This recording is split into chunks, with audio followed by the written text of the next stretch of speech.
What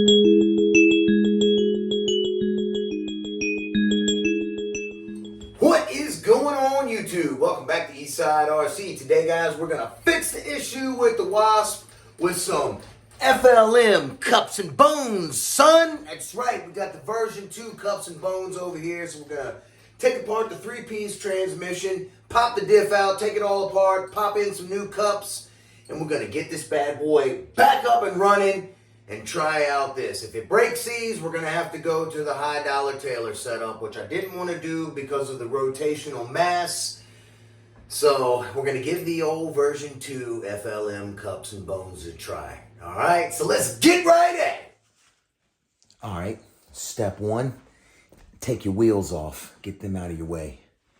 Next step, pop your pins and pull this up. You can put a zip tie on it.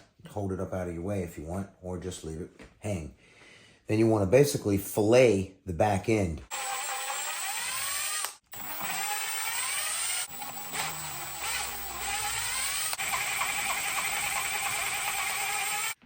Now come right in from the top to get these.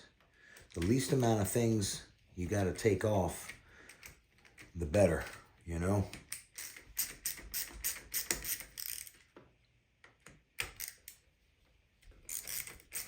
Now you got those screws out, you can go ahead and pull this off.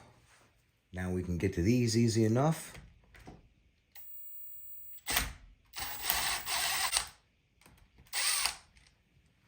All right, for these right here, you can take these out 2 ways. If you have the Taylor ones and they don't have the notch in there, right there, for the E-clip, which is not used, you can use a pair of these to grab the shaft right there and then pull them out, okay? You can do it like that, or so you don't mar it up, or technically you could just grab the pliers there. It's not really a big deal, but you may need to sand it back down when you put your piece back on, the billet piece. What I like to do is grab a pair of end nips like this and just go ahead and grab the little slot there, just like so, and then just pull that out.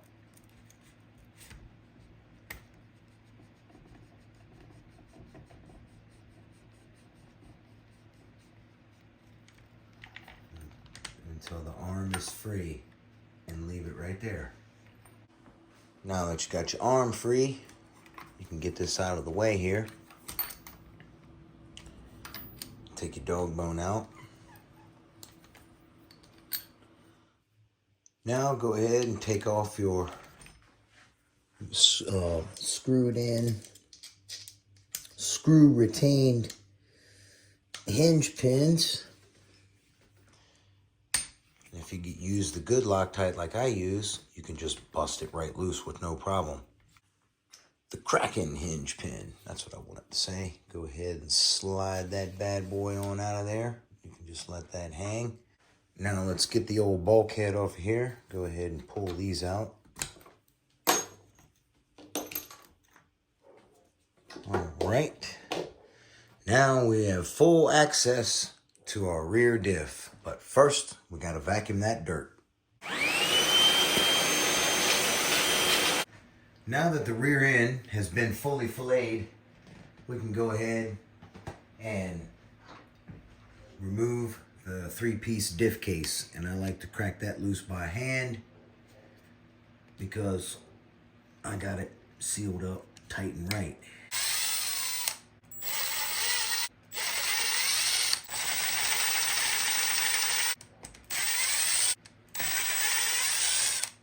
All right, go ahead and twist your arms out of the way and pop out these 2 screws here. Sometimes them screws, they can be stubborn.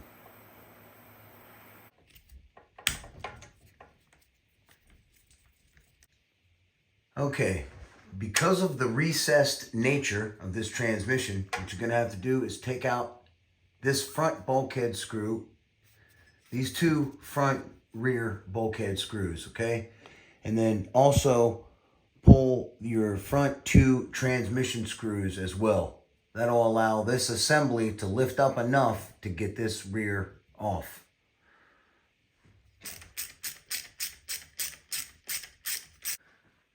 All right, now that we got everything loose, as you can see, the recess is popped up, and you can go ahead and pull the rear diff right on out of there, just like that. Rotate that down.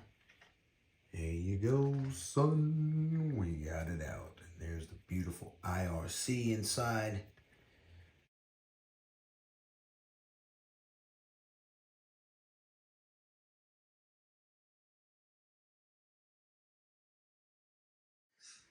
All right, y'all, we got this diff all apart, and I tell you, this thing has been an absolute mess. You guys see the pictures, and what we're using today are the DDM. Here's the DDM part number, TT216. This is the Fast Lane Machine FLM Baja Cup Kit 2.0, son. All right, here's the difference. I'm gonna show you guys right here, nice up close and personal. All right, what you got here is enclosed, encapsulated pins, son. Check it. Different slots. The dog bones that work in this Forever V1 cup will not work in the V2 cups. All right, so that's one thing to note. There it is. Yep, it's a tighter slot pattern. It's a smoother setup. Yes, sir. Alan has already tried it in his car, and he says it's buttery smooth, a buttery smooth setup.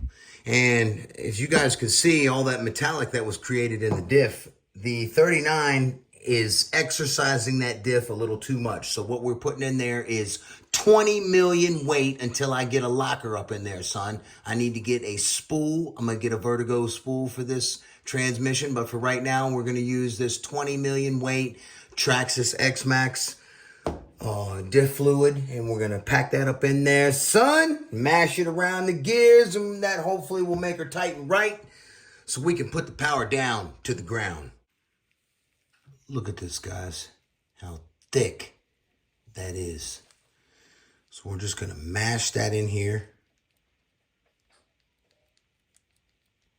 I'm gonna get that all worked into all the crevices, and we're gonna try and lock this thing up tight and right.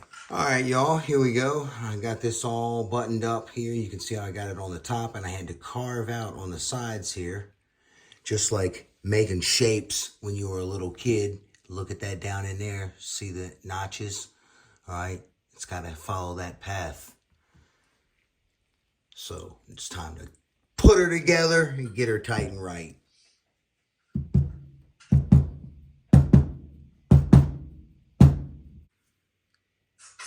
Get all your screws snug. I know I've showed you all this before. And then tighten little by little. Crisscross pattern. Now let's TMR grease the transmission.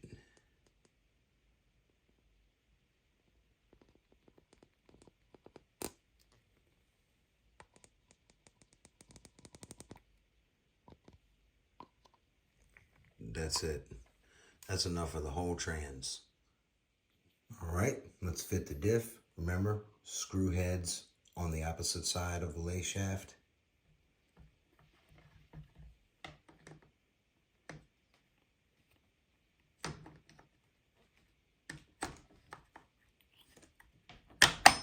She's a tight one.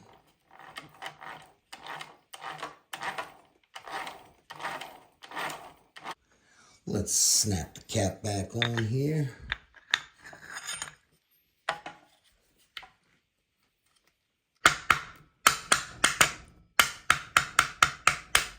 There we go. A little taparooski. All right, she's in there. Very much like swimwear. Crucial RC says I take my screw cleanings seriously. He's right.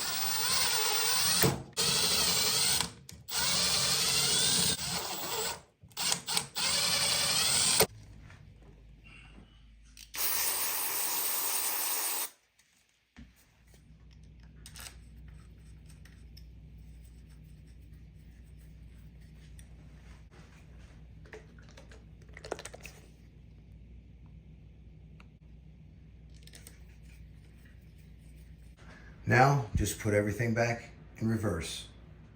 All right, y'all, day 2. You guys can see I got this back here done on this side.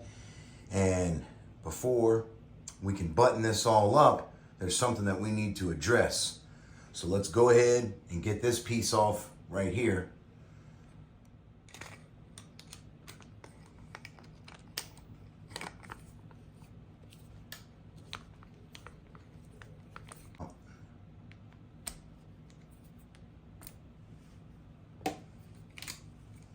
Now we need to take this over to the workbench.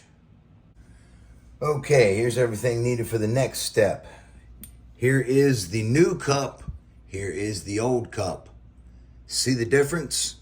Look at the holes there. We have a 4mm and we have a 5mm. See there? So what I'm going to be using today for the 5mm outdrive pins will be the Taylor RC 5mm pins. All right, so got these pins here. I'm gonna go ahead and get these suckers installed, but what we have to do to install it, we need to drill out the hole, son. So let's get over here to the drill press and get that done. But first, how do we find the correct drill bit? Well, what we gotta do is we take our micrometer. We come over here and we make sure it's zeroed. All right, you mic it. 497. And you go over here and you grab a drill bit out of your little metric drill bits. I marked which one I needed. It's gonna be this one right here. And you're gonna go ahead and you're gonna mic it. 498, about the same, okay? I don't know why that thing is jumping all over the place. Let the drilling begin.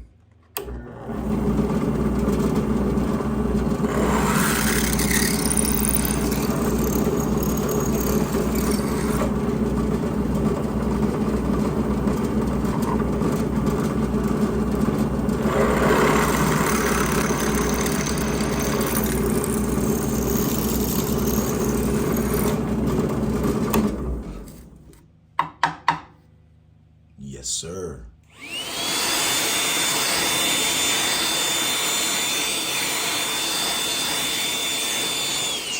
Man, I tell you guys, FLM is slacking, all right? The consistency of their parts has become very inconsistent.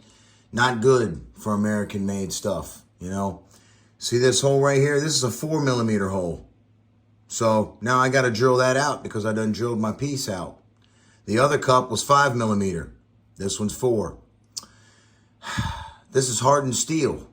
That's not going to be fun.